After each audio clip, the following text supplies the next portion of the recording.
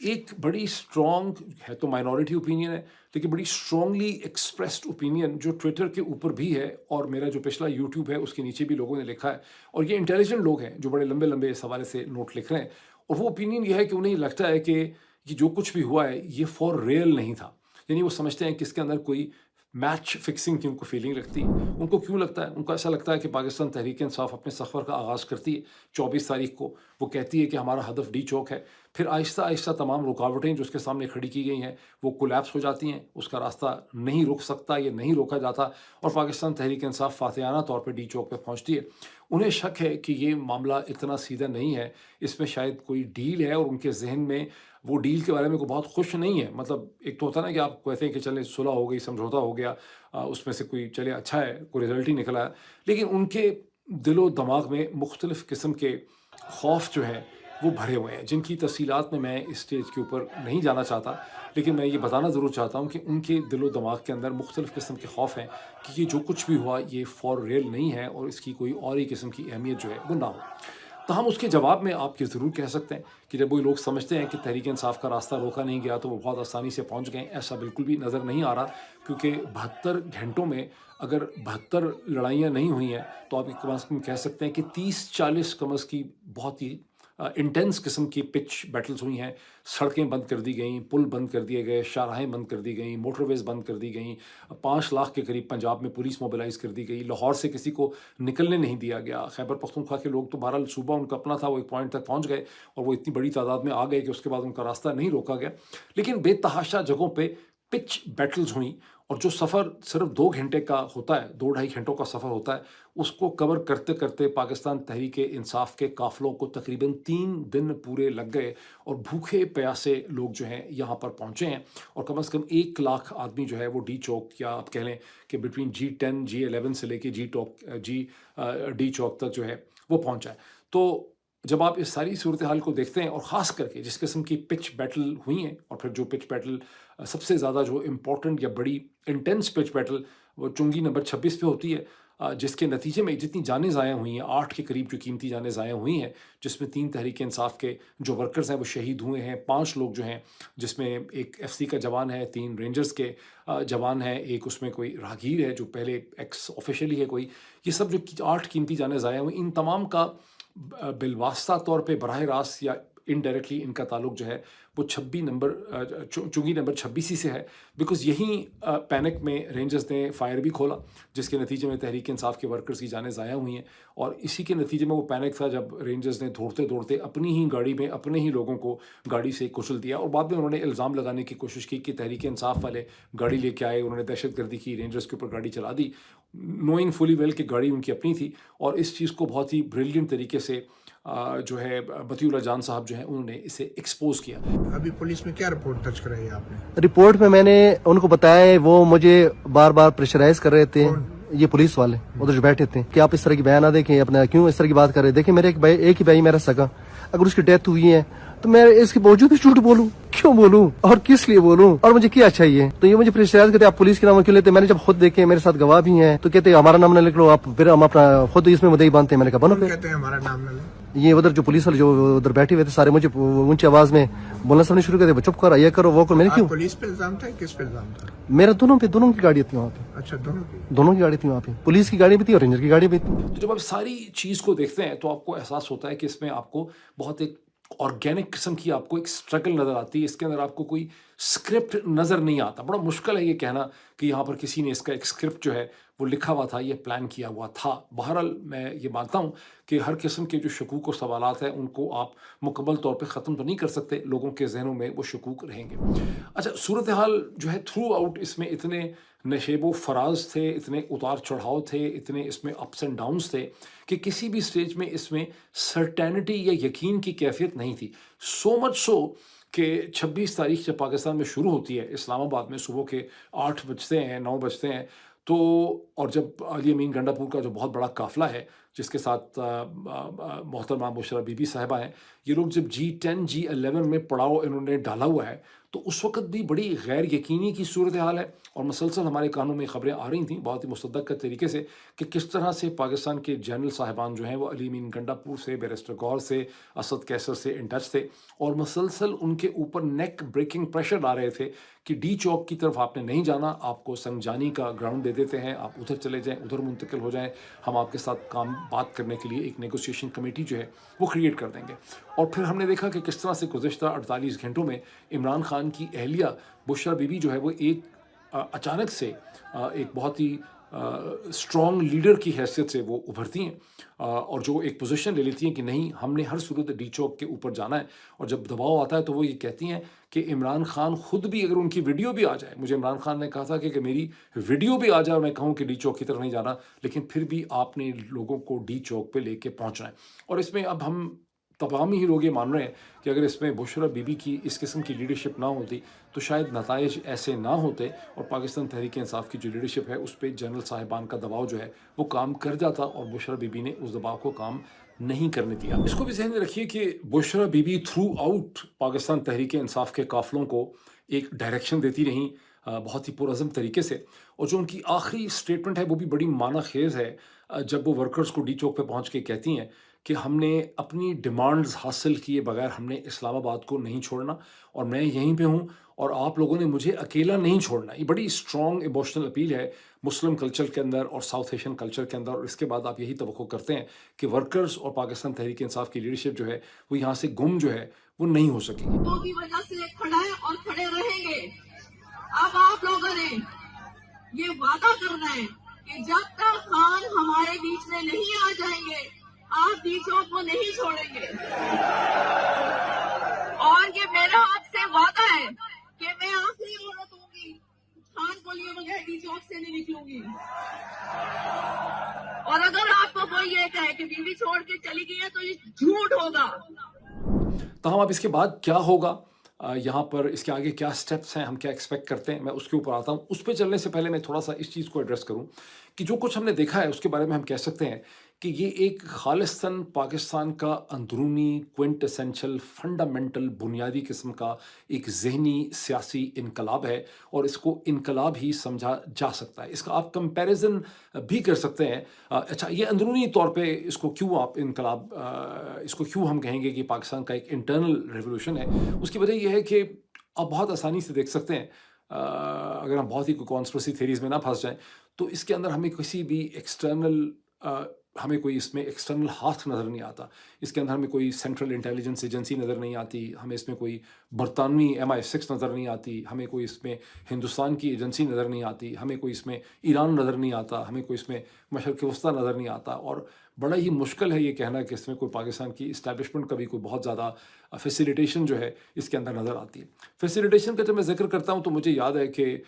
ہم میں سے بہت سے جرنلسٹ کو یاد ہوگا کہ کیسے مارچ 2009 میں جب نواز شریف صاحب وکلا کی تحریک میں اور وکلا کی عدلیہ کی بحالی کے لیے لاہور سے نکل رہے تھے تو ساری کی ساری ان کی موومنٹ جعلی تھی۔ وہاں پر سینکڑوں، اگر سینکڑوں نہیں تو کم از کم درجنوں ڈسٹرکٹ مینجمنٹ کے پولیس آفیسرز ایسے تھے دونوں طرف کے جن کو اچھی طرح سے پتہ تھا کہ نواز شریف صاحب کو آرٹیفیشلی طور پہ پاکستان کی اسٹیبلشمنٹ جو ہے وہ لاہور سے فیسیلیٹیٹ کر رہی تھی، ان کو ایک لیڈر بنا کے دکھا رہی تھی، ان کے راستے میں کوئی ریل ریزسٹنس نہیں تھی۔ جب وہ گجرانوالہ پہنچے تو ان کے پاس 25-30 ہزار لوگ تھے۔ اس وقت جنرل کیانی کے بہاف پہ جنرل زبیر حیات جو ہیں انہوں نے انہیں کانٹیکٹ کیا اور جنرل کیانی نے دونوں سائڈز کے درمیان ایک میڈیٹیشن کروائی، اور اس وقت تاثر یہ تھا کہ اگر یہ لوگ اسلام آباد پہنچ جائیں گے تو اسلام آباد میں کوئی بڑا قیاس جو ہے وہ مچ جائے گا، اور ہمیں پتہ ہے کہ اسلام آباد میں اس کے بعد بہت سے لوگ آئے گئے، اسلام آباد کی حکومت جو ہے وہ اس طرح سے کولیپس نہیں کرتی، اور ابھی بھی آپ نے دیکھا ہے کہ حکومت کولیپس نہیں کرتی، اور پاکستان تحریک انصاف ڈی چوک پہ پہنچ تو گئی ہے جس کی ایک سمبولک ویلیو ہے، لیکن ابھی تک پاکستان تحریک انصاف کو اس کا کوئی بھی سیاسی مطالبہ اور ڈیمانڈ اس سے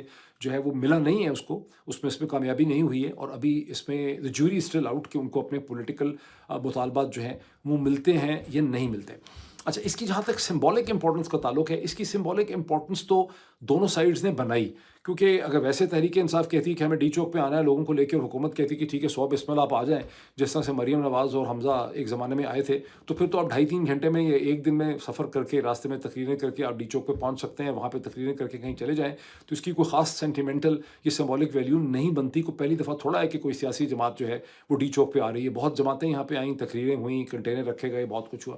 یہاں تو اس کی سمبولک ویلیو اس لیے بن جاتی ہے کہ حکومت کے جو منسٹرز ہیں اور حکومت کے جو ذرائع ابلاغ ہیں اور حکومت کی جو مشینری کے آفیشلز ہیں وہ بڑی اسٹرانگ پوزیشن لے لیتے ہیں. جیسے اسلام آباد کے آئی جی پی ہیں, ان کی بڑی اسٹیٹمنٹس ہیں, محسن نقوی صاحب کی اسٹیٹمنٹ ہے, اسلام آباد کے ایس ایس پی کی اسٹیٹمنٹ ہے. حکومت کا یہ کہنا ہے کہ ہم کسی کو ڈی چوک پہ نہیں آنے دیں گے, ان کا پورا اسلام آباد بند کر دینا ہے. تو پھر تحریک انصاف کا یہ ہدف بن جاتا ہے کہ ہم نے ڈی چوک پہ پہنچنا ہے, اور حکومت کا یہ ہدف بن جاتا ہے کہ ہم نے, ہماری عزت کا سوال ہے کہ ہم نے ان کو ڈی چوک پہ نہیں پہنچنے دینا. ورنہ ڈی چوک کے اوپر پہنچنے سے پاکستان تحریک انصاف کی کوئی پولیٹیکل ڈیمانڈ پوری نہیں ہوتی ہے. وہاں پہ کوئی خزانہ اور ہیرے جواہرات نہیں پڑے ہوئے کہ جس پہ جا کے پاکستان تحریک انصاف جو ہے وہ قبضہ کر لے. تو اس کی ایک سائیکولوجیکل ریکوائرمنٹ جو ہے وہ پوری ہو جاتی. اب اس کی کیا اہمیت ہے انقلاب کے پوائنٹ آف ویو سے؟ اس کی ایک بڑی خاص قسم کی اہمیت ہے. کہتے ہیں کہ انقلاب فرانس کا جو سب سے امپورٹنٹ پہلا پوائنٹ تھا جہاں سے انقلاب فرانس آگے بڑھتا ہے وہ ہے اسٹارمنگ آف دا بیسٹیل. اب بیسٹیل کیا ہے؟ بیسٹیل جو ہے وہ پیرس کے سینٹر میں ایک میکسیمم سیکیورٹی قسم کا پریزن تھا, رائل پریزن تھا, جہاں بادشاہ نے بہت سے لوگوں کو بند کرتا تھا بغیر ٹرائل کے. اور وہاں پر جو عام شہری ہیں تقریباً 600 یا 1000 کے قریب شہری جو ہیں وہ 1789 کے 14 جولائی 1789 میں اس پہ حملہ کر دیتے ہیں, اور وہاں پہ جو گارڈ ہے 100 کے قریب اس کو اوور پاور کرتے ہیں, اور وہاں پہ ٹوٹل 7 قیدی ہیں جن کو وہ چھڑا دیتے ہیں, اور ایک گارڈ اس حملے میں مارا جاتا ہے. کچھ گارڈ 7-8 بعد میں زخمی ہو کے مر جاتے ہیں, اور 90 کے قریب جو شہری ہیں پیرس کے وہ اس حملے کے اندر گارڈز کے ساتھ لڑتے ہیں, بیکاز گارڈز گولی چلاتے ہیں, تو اس میں وہ جو ہیں مارے جاتے ہیں.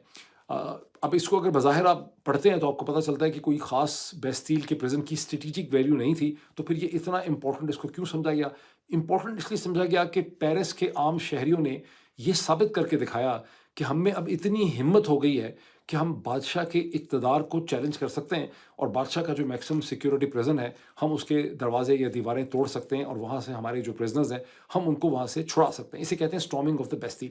اور ڈی چوک پہ پہنچ کے پاکستان تحریک انصاف نے بھی ایک بہت بڑا سائیکولوجیکل بیریئر کراس کیا ہے, جہاں انہوں نے گزشتہ 72 گھنٹوں میں یہ ثابت کر دیا ہے کہ ہم پاکستان کا جو نظام ہے, پاکستان کا سسٹم جو ہے حکومت کا یا اسٹیبلشمنٹ کا, ہم اسے چیلنج کر سکتے ہیں. اور چیلنج بھی انہوں نے اسے بہت ہی پرامن طریقے سے کیا ہے. اس کے درمیان میں جو بہت خوبصورت امیجز ہیں وہ ہیں جہاں پولیس کے جو لوگ جو پہلے ان کے اوپر شیئرنگ کر رہے ہیں یا گولیاں برسا رہے ہیں, کیونکہ 12 بور کی بھی بہت گولیاں انہوں نے استعمال کی ہیں, بہت فائرنگ کی ہے پاکستان تحریک انصاف کے اوپر. اس کے بہت سے چھرے آپ دیکھ سکتے ہیں لوگوں کے ہاتھ میں لوگ دکھا رہے ہیں. تو وہی پولیس والے جو پاکستان تحریک انصاف کے اوپر مظالم توڑ رہے ہیں, فائرنگ کر رہے ہیں, شیلنگ کر رہے ہیں, جب وہ پاکستان تحریک انصاف کے ورکرز کے پاس آتے ہیں کہ ہاتھ لگ جاتے ہیں, تو پاکستان تحریک انصاف جو ہے وہ ان کے زخموں کو بھی خیال کرتی ہے. ایسے سین بھی ہیں جہاں پاکستان تحریک انصاف کے ینگ میڈکس اینڈ ڈاکٹرز جو ہیں وہ ان کو ٹیکے بھی لگا رہے ہیں, ان کی تیمارداری کر رہے ہیں, ان کے زخم صاف کیے جا رہے ہیں, ان کو پانی پلایا جا رہا ہے, ان کو ہمت دی جا رہی ہے. یا اگر کوئی کراؤڈ غصے میں ہے تو اس کراؤڈ سے ان پولیس والوں کو اور رینجرز کو بچا کے سیفٹی کی طرف بھی لے جایا جا رہا ہے. ایک بڑا خوبصورت سین وہ بھی ہے جہاں ایک پولیس والا جو ہے اس کو کراؤڈ پکڑ لیتا ہے